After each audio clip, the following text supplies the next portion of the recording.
And we have to make sure that we're ready because there will be another pandemic. And there's so many lessons about how we weren't prepared, how we should have handled things differently. And, you know, when that's clearly in our mind, those investments need to be made.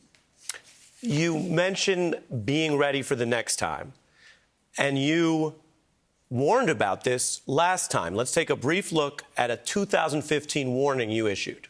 If anything kills over 10 million people in the next few decades, it's most likely to be a highly infectious virus. If we start now, we can be ready for the next epidemic. So we, we'll have to prepare for the next one. That, I'd say is will get attention this time. And then we're taking things that are, genetically modified organisms, and we're injecting them in little kids' arms. We just shoot them right into the vein. Meet with scientists. We see a lot of things that are going very well. Things like reducing childhood death, and things like reducing childhood death, and things like reducing childhood death, and.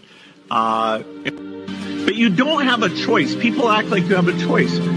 Normalcy only returns when we've largely vaccinated the entire global population. Robert Kennedy Jr. was advising him that vaccines were causing bad things, and I said, no, that's a dead end. That would be a bad thing. Don't do that. A shocking new report from the New York Times sheds light on the connection between Microsoft founder Bill Gates and the late Jeffrey Epstein. Not only does he have the world's largest charitable foundation, but one of their primary missions is to help young women in underprivileged countries. Jeffrey Epstein was preying on young women from Eastern Europe, from South Africa, luring them into his web. It's the antithesis of what the Gates Foundation stands for. And by the way, there were Gates Foundation employees who were horrified when they realized what Jeffrey Epstein had done and was saying, we don't want to have anything to do with this, and yet the project went on. Eventually, what we'll have to have is certificates of who's a recovered person, who's a vaccinated person, because you don't want people moving around the world where you'll have some countries that won't have it under control. Sadly, you don't want to completely block off the ability for those, people to go there and come back and move around. So eventually there will be sort of this digital immunity proof that, will help facilitate the global reopening up.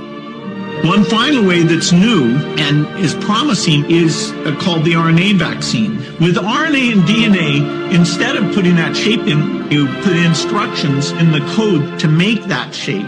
Billionaire Bill Gates, hosted by the Prime Minister. Open gates at Kirribilli. Thanks for having me. Great to be here. Bill the billionaire welcomed by the PM and his pooch. The Microsoft founder in Australia with his foundation and his company Breakthrough Energy, aiming to accelerate sustainability and reduce greenhouse gases. I love coming to Australia. Well, can I welcome you here very much. We haven't met before, but I've admired your work. Both the foundation and Breakthrough Energy are excited about the things we can do together. The pair discussed pandemic preparedness, climate change and the global energy transition amid energy challenges here at home.